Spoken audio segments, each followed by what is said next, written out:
All right, so we are continuing our saga of effective techniques for remembering stuff, having, of course, established that step 1 is to understand and only step 2 is to remember. And in this video, I want to talk about mind maps or spider diagrams.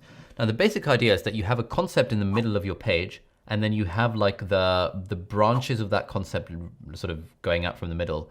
Then you have the subcategories of that branches going out from that. And I quite like mind maps. And the reason I like them is because they help me get a broad understanding of what the content that I'm looking at is. So firstly, I made loads of mind maps when I was in my 3rd year in memorizing essays. And you'll see lots of those in the essay memorization framework video. If you haven't seen that yet, that'll be a few videos further along in this class. But also I quite liked making mind maps in clinical school. So with clinical medicine in years 4, 5, and 6 of medical school. And so here is, for example, what a mind map looks like. This is the one that I made for the different coagulation disorders. Now, how do I zoom into this? So hopefully you can see on the page, this was something that I wrote on a piece of paper, and then I scanned it into OneNote because I was using OneNote at the time before Notion was a thing. And so you can see in the middle, we've got bleeding and clotting as sort of one of the strands of hematology, which is the study of blood. And I've split that up into procoagulant, so clotting disorders, and anticoagulant, so bleeding disorders. So things that make you clot and things that make you bleed. And we can see that procoagulant is split up into hereditary and acquired, and then we've got a few different things within acquired, and we've got a few different things in hereditary. And then anticoagulant is clotting factors, blood vessels, platelets, platelet number plate. And so you can see that hopefully that this gives me an idea of what all the different categories are. And kind of like in the video earlier on, if you saw that about scoping the subject, a mind map is sort of like where you start with the base of the tree and then you branch out into different things. Then you can put the leaves and flowers and stuff on the branches. I don't know how far this metaphor extends. But so for example, if we're talking about protein C deficiency or protein S deficiency, I know that they are deficiencies. I know that they are hereditary.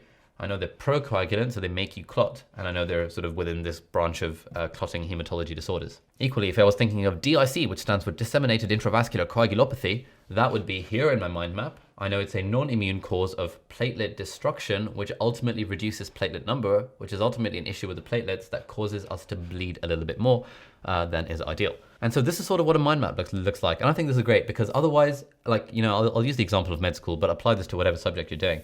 Otherwise, you know, if we looked at the textbook and we looked at kind of bleeding and clotting disorders in the Oxford Handbook of Clinical Medicine or something, we would just have a long list.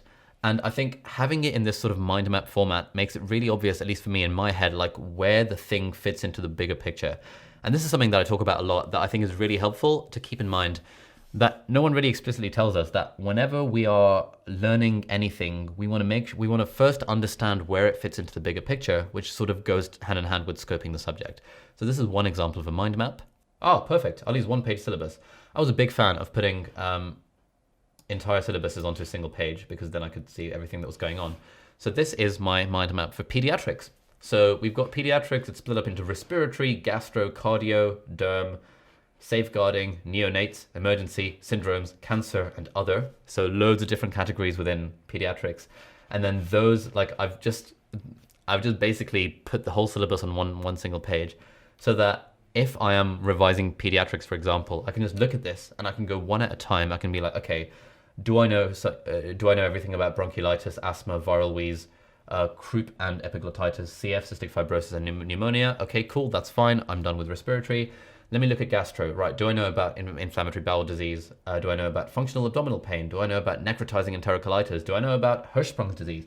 Do I know about GORD, gastroesophageal reflux disease? Do I know about HUS, hemolytic uremic syndrome? Do I know about gastroenteritis caused by fluids and dehydration? Do I know about pyloric stenosis? Do I know about intussusception? Do I know about celiac disease?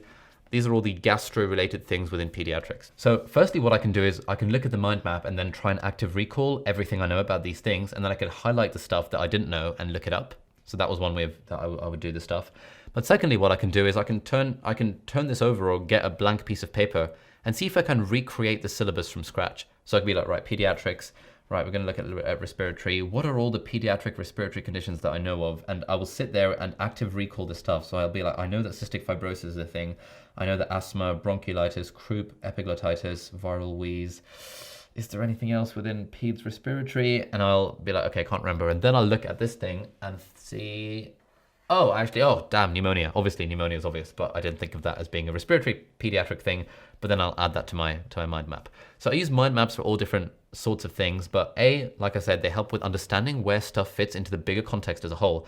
But B, they help me also use active recall because then I can kind of redraw the mind map. And it's just like really fun. Like when I was in my second and third year, I would redraw mind maps a lot as a way of memorizing things. And it's just it's kind of nice. You open your pucker pad to a new page, you get different colored pens out, you draw the spider diagram or the mind map from memory. And I don't know, at least when I was doing it, it would start off feeling really hard. And then as I knew I'd mastered the content, I'd be able to recreate these spider diagrams in my sleep. So it was like really satisfying and really sort of nice. So I absolutely love mind maps and I will swear by them to the ends of the earth. I feel like I had one. Ah, yes, I have one on infectious diseases. I think I tried putting this all on one page, but it actually fit on 2 pages. And this was basically me trying to write every single thing that I needed to know about all the different infectious diseases. So for example, we've got the gastro-related infectious diseases. We've got cholera, Shigella, E. coli, Salmonella, C. diff, Campylobacter, Enteramoeba, Giardia, Bacillus cereus, rotavirus. And then underneath those in different colors in blue, I've written what the salient features of these things are. So for example, Shigella is famous for giving you bloody diarrhea. Cholera is famous for giving you rice water stool. Enteramoeba dysentery is famous for bloody diarrhea and flask-shaped ulcers, and right upper quadrant pain, which can be from a liver abscess. So it was basically all of the high-yield facts about all of these different infectious diseases that I was looking at, and I put that all into my mind map for infectious diseases for gastro. Then I had one for respiratory, I had one for fever, I had one for dermatology, I had one for general infectious diseases, I had one for neuro, and for genitourinary infections like candida, syphilis, chlamydia, gonorrhea, herpes, etc. Damn, this is really good. I'm looking at this now and thinking, wow, this is some good stuff. So yeah, I was using mind maps for all sorts of things, and my housemate Molly was also a big fan of mind maps. Like she would get an A3 piece of paper, write the topic in the middle, and then just try and write out everything she knew about the topic. And then she would look at her notes and kind of fill in the blanks where there were blanks.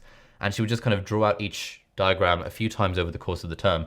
And then she'd end up knowing everything because she's used active recall, she's used spaced repetition, and she's kind of actively plugged the holes in her knowledge based on the information in these mind maps. So mind maps are great. Mind maps are fantastic. And I've got this other video where I talk about how I used mind maps to memorize like 50 essays for my psychology exams.